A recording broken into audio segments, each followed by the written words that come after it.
Irmãos, convido a todos para que abram a Bíblia no Salmo de número 3. Nós temos, irmãos, de tempo em tempo aqui, pensado em alguns salmos. O Senhor tem colocado alguns salmos no nosso coração. Eu gosto dos salmos, irmãos, porque parece que eles revelam, eles lançam luz à nossa alma. Os salmos, eles lançam luz, irmãos, a uns sentimentos mais profundos que há na alma do homem.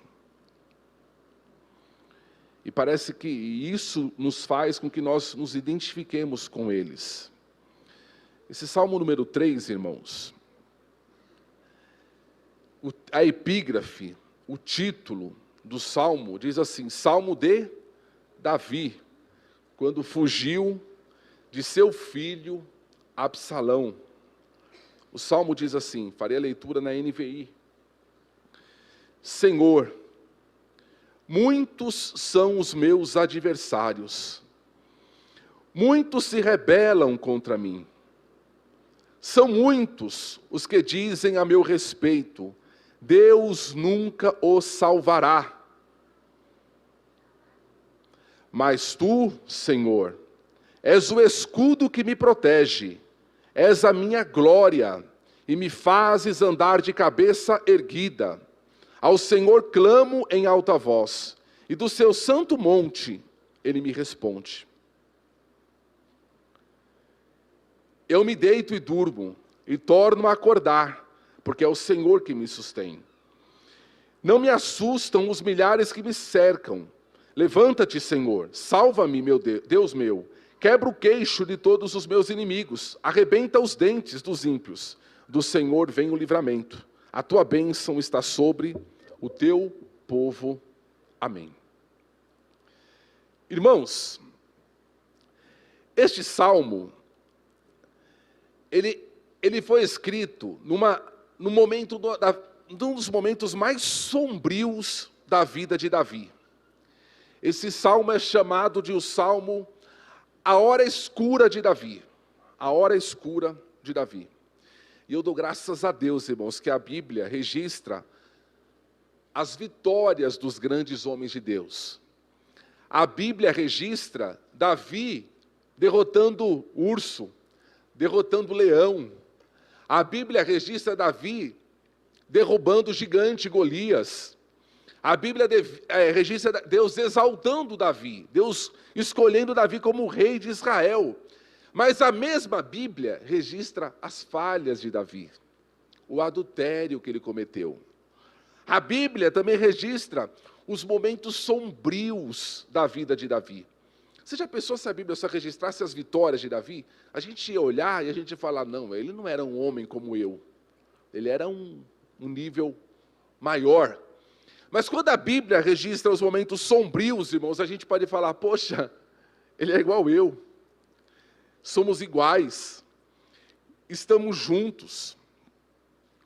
Davi, irmãos, foi um dos homens mais amados pelo povo de Israel. A popularidade de Davi era enorme, enorme. Ele começou a ser grande em Israel, irmãos, quando ele derrubou Golias. As mulheres cantaram para ele. Ele foi chamado mais para frente de a lâmpada de Israel, um homem de guerra. Mas neste momento aqui, irmãos, a situação era diferente, a situação se reverteu. Davi estava abandonado, Davi estava perseguido. Tudo começa, irmãos, a mudar na vida de Davi, quando ele decide se deitar com uma mulher que não era sua, a mulher de Urias, Batseba. A situação que Davi narra aqui, irmãos, era a seguinte. A epígrafe diz, quando fugiu do seu filho Absalão. O que acontece, irmãos? Davi, ele teve um filho que ele amou muito, chamado Absalão. Ele amou tanto Absalão que ele não repreendia aquele moço. Ele não repreendeu aquele moço, mesmo quando aquele moço, ele se deitou com uma meia-irmã dele. Porque Davi tinha várias esposas. Então tinha meia-irmã de Absalão, que ele meio que forçou a barra e se deitou. Depois ele matou um irmão dele. Na verdade, foi o irmão que se deitou com a minha irmã, e ele foi lá para se vingar da irmã, matou o meio-irmão dele. E depois esse Absalão, porque Davi ficou um tempo sem falar com ele foi morar longe, depois ele volta, e ele começou a roubar o coração dos filhos de Israel, diz a Bíblia, e ele então monta um exército contra o próprio pai. Ele monta um exército para lutar contra Davi, o pai. E atrás de Absalão, irmãos, foram alguns homens de Israel, dentre eles um camarada chamado Aitofel. Olha que nome bonito para colocar naquele. Aitofel. E este homem era um conselheiro de Davi. Veja só, o próprio conselheiro, o homem que estava do lado de Davi, que aconselhava Davi nas guerras, nas estratégias, na governança, agora se volta contra Davi e está do lado do filho, do exército de Absalão, lutando contra Davi. Ao ponto de Davi se assustar. Como tem se multiplicado os meus adversários. Você já passou por uma situação meio que semelhante?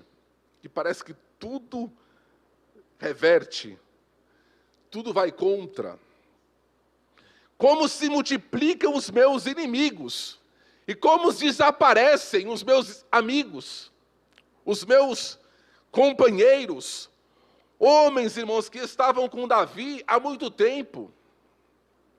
A multiplicação dos problemas fazia com que Davi se afundasse e não conseguisse mais caminhar.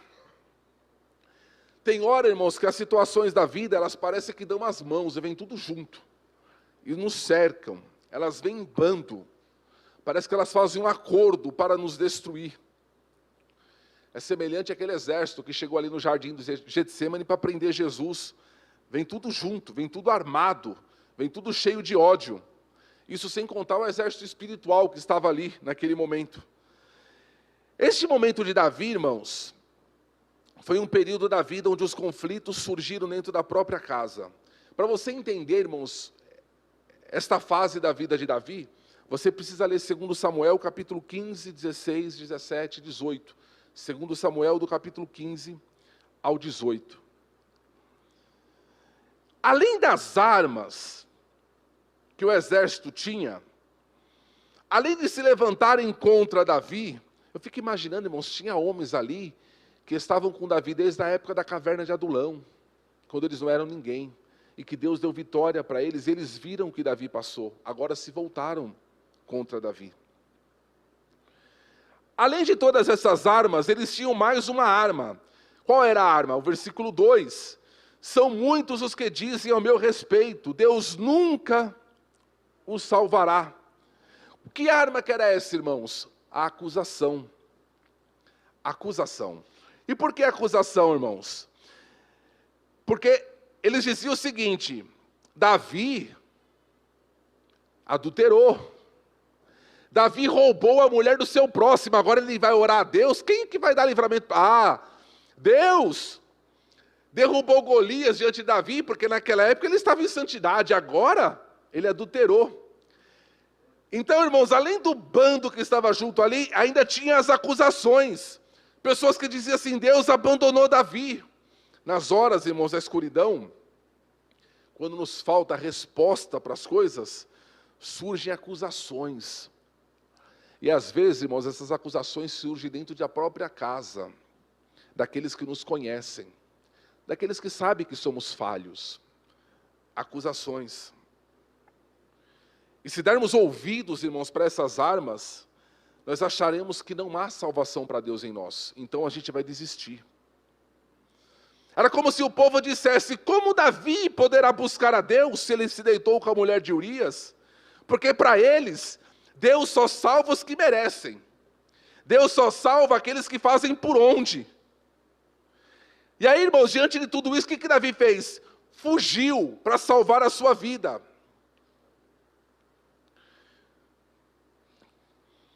As pessoas ali esperavam a ruína de Davi.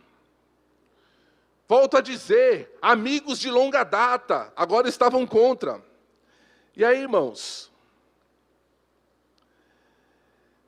Quando a gente olha, eu quero que você fique com a tua Bíblia aberta, por favor, você que está em casa, você que está aqui na igreja, perceba a mudança que há do versículo 2 para o versículo 3.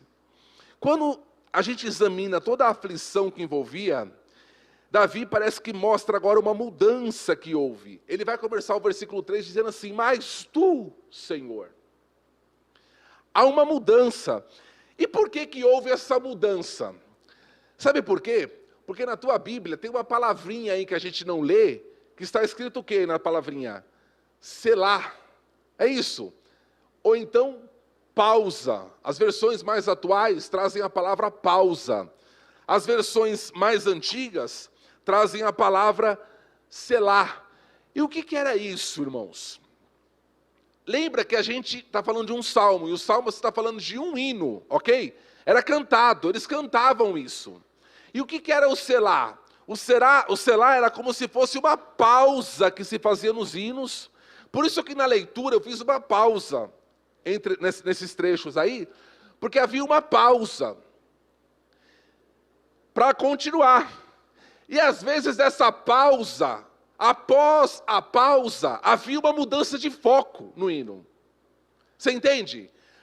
O versículo 1 e 2, ele está falando de algo, aí ele para, ele respira, e aí ele muda o foco. Mas tu, Senhor. E é interessante, irmãos, que alguém diz, o Charles Spurgeon, o pregador, o grande pregador do século passado, ele dizia o seguinte, que essa pausa, ela servia para afinar os instrumentos. Então você afinava os instrumentos nos selás. E ele fala assim, da mesma forma, e a gente tem que aprender a orar como o salmo, da mesma forma, as nossas orações, irmãos, elas precisam de um selá, de uma pausa.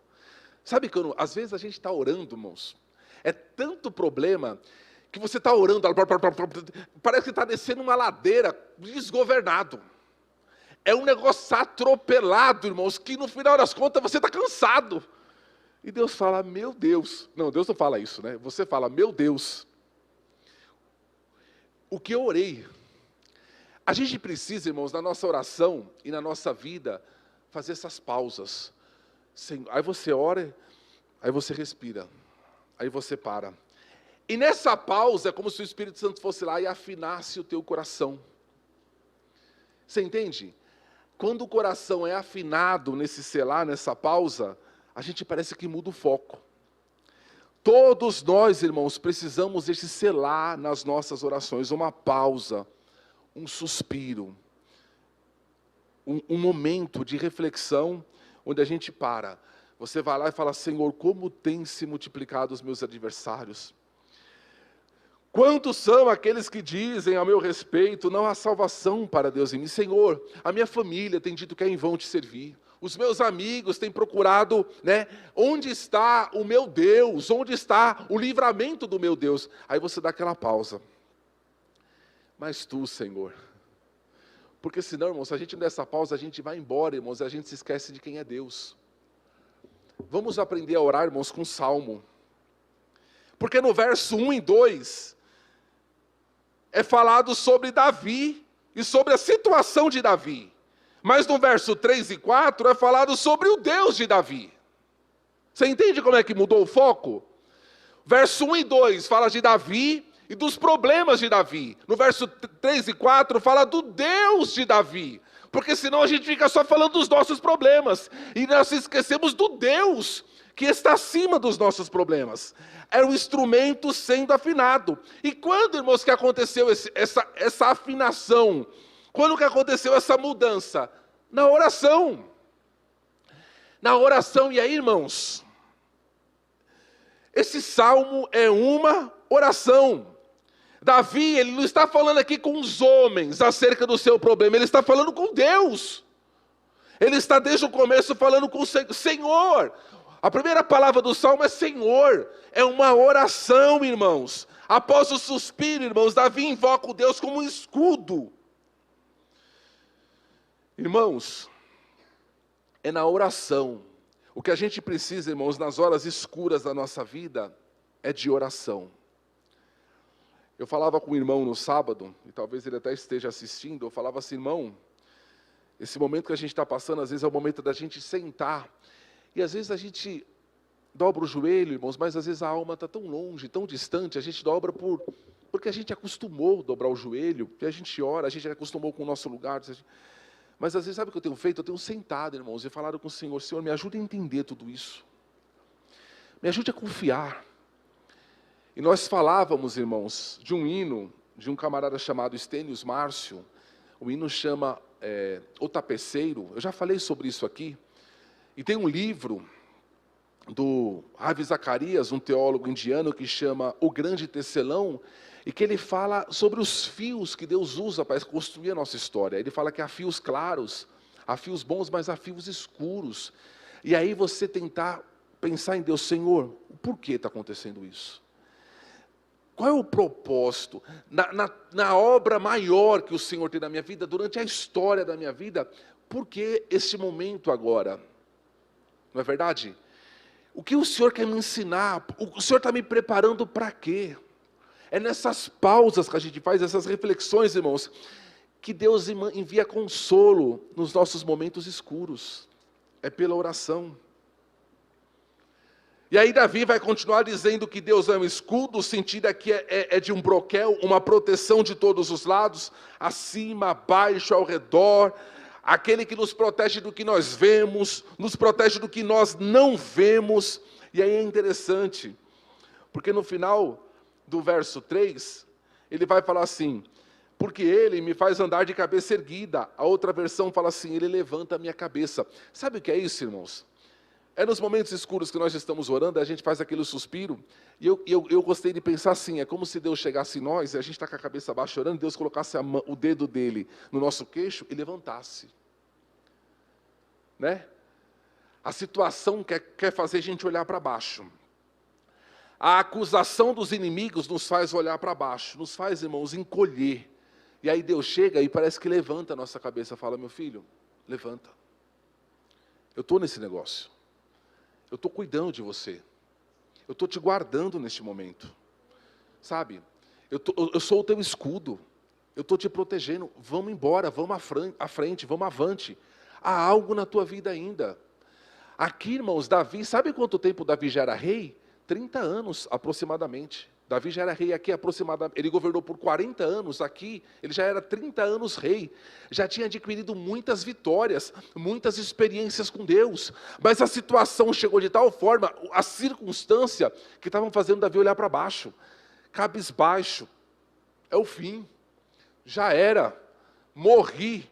E aí Deus pega e simplesmente levanta a cabeça, que o Senhor Deus coloque o dedo dele no teu queixo nesta noite e fale: levanta. Vamos embora. Eu sou o teu escudo. E aí, irmãos, o que tem depois? Outra pausa. Parece que Deus levanta o queixo de Davi. Aí Davi para de novo. Davi descansa de novo. Davi suspira de novo. E aí ele pôde dizer. O que ele diz depois da pausa? No versículo 5. Em paz me deito e durmo. Ou me deito e durmo e torno a acordar, porque é o Senhor que me sustém. Irmãos, de onde vem, irmãos, esse sentimento da pessoa onde Davi estava dormindo aqui, irmãos? Era em casa? Era no meio de um deserto. Davi foi obrigado a abandonar a sua casa, Davi foi obrigado a abandonar o seu trono, iam matar Davi dentro de casa. Ele foge para o deserto com poucos amigos. E aí agora ele fala: eu dormi, eu acordei, eu posso dormir. Irmãos, que sentimento é esse? É o sentimento, irmãos, de ter a cabeça levantada. A cabeça levantada aqui, irmãos, é uma metáfora, sabe do quê? De confiança, de consciência limpa. Os inimigos, voltam a dizer, buscam baixar nossa cabeça. Mas Deus, irmãos, Ele levanta a face de Davi no sentido de confiança. Eu vou dar a cabeça erguida. Irmãos, A igreja precisa andar em 2021, irmãos, de cabeça erguida, porque nós sabemos em quem nós cremos. Quem tem que andar de cabeça baixa é o mundo. Nós sabemos, pastor, mas irmãos nossos morrendo, irmãos nossos desempregados, a gente continua de cabeça erguida. Eu vou enfrentar o desemprego de cabeça erguida, vou enfrentar a enfermidade de cabeça erguida, porque eu sei quem me sustenta, e jamais ele vai perder o controle, irmãos, jamais. E Davi vai falar assim,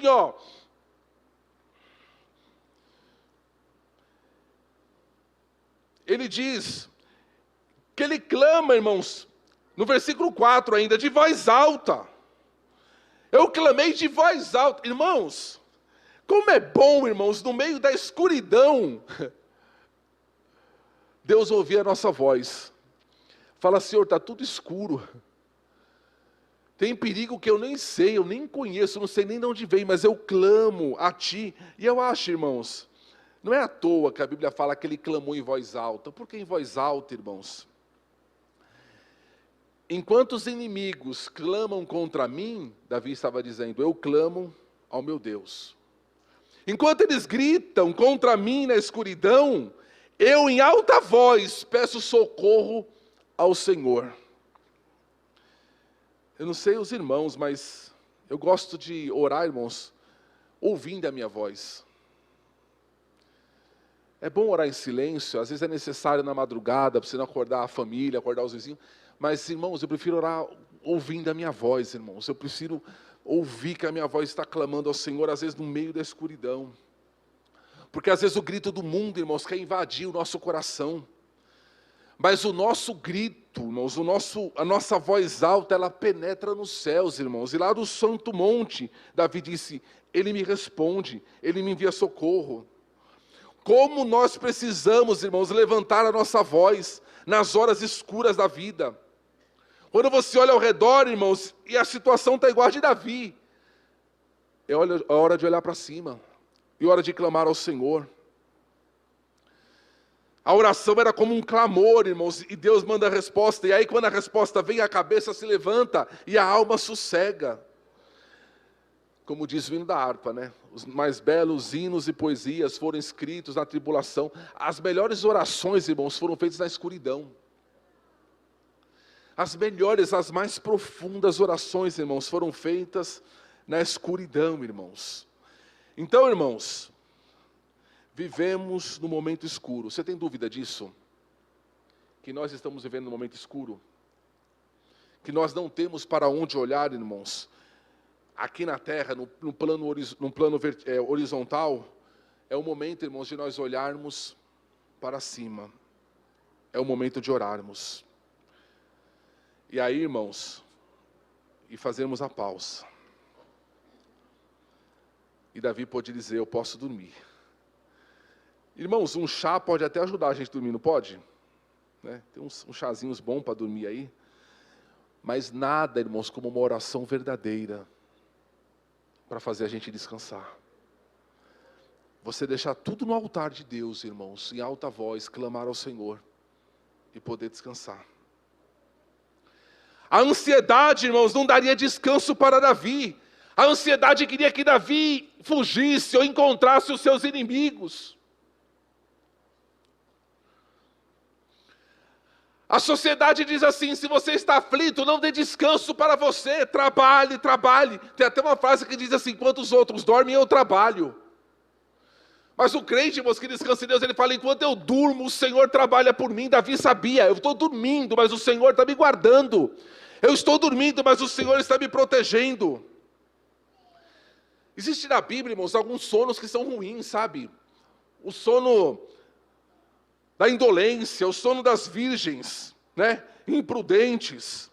O sono daqueles irmãos de Coríntios lá, por causa disso, há entre vós muitos fracos e doentes e muitos que dormem. Sonos ruins. Mas existem outros sonos da Bíblia, irmãos, que são sonos de confiança. Que são sono do justo, irmãos. É o sono de Pedro lá na prisão, que tiveram que acordar Pedro, ele seria morto, mas ele estava dormindo, descansando no Senhor, irmãos. É o sono, irmãos, daquele que sabe que está sendo guardado, que o Senhor te deu o sono do justo.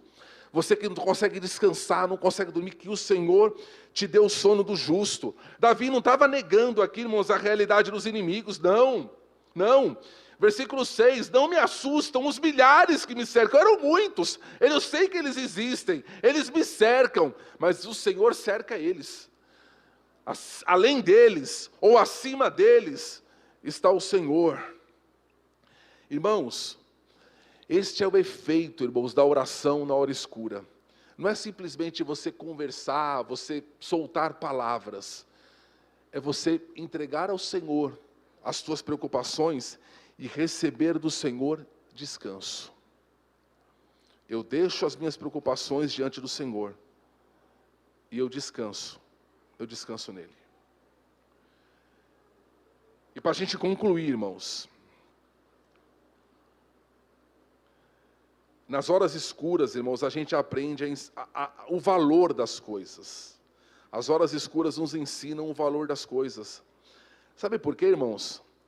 Porque Davi, talvez até aquele dia, ele andava de cabeça erguida, irmãos, por causa da popularidade do povo, por causa dos aplausos, das aprovações, dos elogios. Agora ele vai dizer no verso 3, assim, ele é a minha glória, o Senhor é a minha glória. Quem é a tua glória? O que te faz, irmãos, andar de cabeça erguida? Qual é o motivo, irmãos? As pessoas passam, as coisas passam. Se a minha glória, irmãos, estiver em algo da terra, irmãos, eu vou ficar desolado, eu vou ficar em desespero. O que é a tua glória? Sabe, o motivo de você andar de cabeça erguida, o motivo de você olhar para frente com confiança, com coragem. Paulo diz assim, aquele que se glorie, glorie-se no Senhor. O Senhor é a minha glória, irmãos. Porque Davi falava assim, quando, irmãos, a gente acha que as coisas mais imprescindíveis da vida, elas não são tiradas. Aí a gente fala, e agora? O que eu vou fazer? E aí a gente vai aprender o seguinte, que só há uma glória que nós não podemos perder, o Senhor. E depois de descansar em Deus, irmãos, de receber o alívio, Davi agora pede a Deus que lute por ele. Davi sabia que o povo precisava dele no trono. Então ele pede a Deus que faça justiça. E ele encerra o salmo dizendo, a minha salvação vem do Senhor. A minha salvação não vem dos guerreiros que estão comigo, a minha salvação não vem de Joabe, não vem da espada, a minha salvação vem do Senhor. E é tão lindo, irmãos, a forma como o salmo encerra, porque eu vou dizer uma verdade. A gente vive dias, irmãos, que o povo de Deus parece que perdeu um pouco da noção de algumas coisas. Veja só, a tua bênção está sobre quem? Sobre o mundo. A tua bênção está sobre Edom. A tua bênção está sobre Moabe. A tua bênção está sobre a Assíria, sobre o Egito. Não. A tua bênção está sobre o teu povo. A tua bênção está sobre o teu povo, o povo que foi comprado, lavado, justificado. Porque às vezes, irmãos, abrindo um parênteses aqui na mensagem, a gente tem que ter essa noção, a bênção está sobre nós, irmãos. Ah, mas quer dizer que a gente é melhor? É, sim, porque nós somos comprado, lavado, resgatado, santificado. É diferente, é diferente. Parece que há momentos que está tudo igual. Há momentos que não há diferença alguma. Aí o profeta vai dizer assim, mas vereis outra vez. Malaquias, se não me engano, a diferença entre o justo e o ímpio. Entre o que serve a Deus e o que não serve. Por quê, irmãos? Fulano de tal morre. Pessoa lá de fora, sabe? Você sabe o que eu estou falando? E aí ficam publicando como se fosse um herói, um exemplo. Não! Não é exemplo nenhum para nós, não é herói nenhum para nós. E às vezes o irmão nosso morre e ninguém presta homenagem. Não serve, para nós não serve. Ah, mas não ama as almas, a gente ama, a gente prega para eles, mas a bênção de Deus está sobre o seu povo. Há uma diferença. E a pessoa olhada como se fosse um herói, um exemplo para as nossas crianças. Não, não é. De forma alguma. Imundice, estava no pecado. Porque começa, irmãos, a não haver mais diferença. E Davi aqui, ele faz distinção: a tua bênção, Senhor, está sobre o teu povo. Ela tem um local certo, ela tem um povo certo na terra. Ela não anda assim, de qualquer jeito não, porque ela é valiosa. Que os nossos corações, irmãos, façam essas pausas, esses selás de Deus.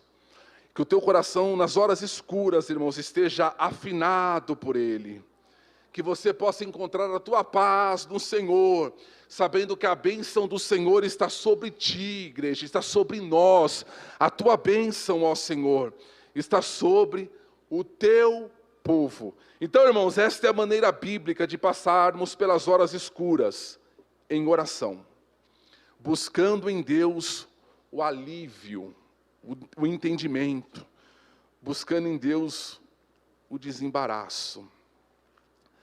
Faça isso, igreja. Sente-se com o Senhor e converse com Ele. Fala: Senhor, vem tomar um café comigo aqui, Senhor. Eu preciso entender essa situação que está tão embaraçosa para mim. Aí você dá um gole no café e faz uma pausa. Mas eu sei, Senhor, que o Senhor abriu o mar vermelho, que o Senhor deu livramento para o teu povo lá atrás. Eu sei que eu carrego comigo uma promessa tua, Senhor, e que ela não falhará. Passarão, essa palavra aqui, Senhor, que estou aqui no meu colo com ela, passarão os céus e a terra, passarão os reinos, os governos, passarão as grandes nações, passarão toda essa tecnologia que nós vemos aqui, tudo isso vai passar, mas ela, Senhor, ela vai permanecer para sempre, e é nela que eu estou firmado. Aí você faz uma pausa. Senhor, guarda a minha família, faz a tua pausa, e aí o Senhor vai afinando o teu coração com a vontade dEle. Amém, irmãos? Que Deus te abençoe nas horas escuras. Que Deus te conforte, igreja. Fiquemos em pé.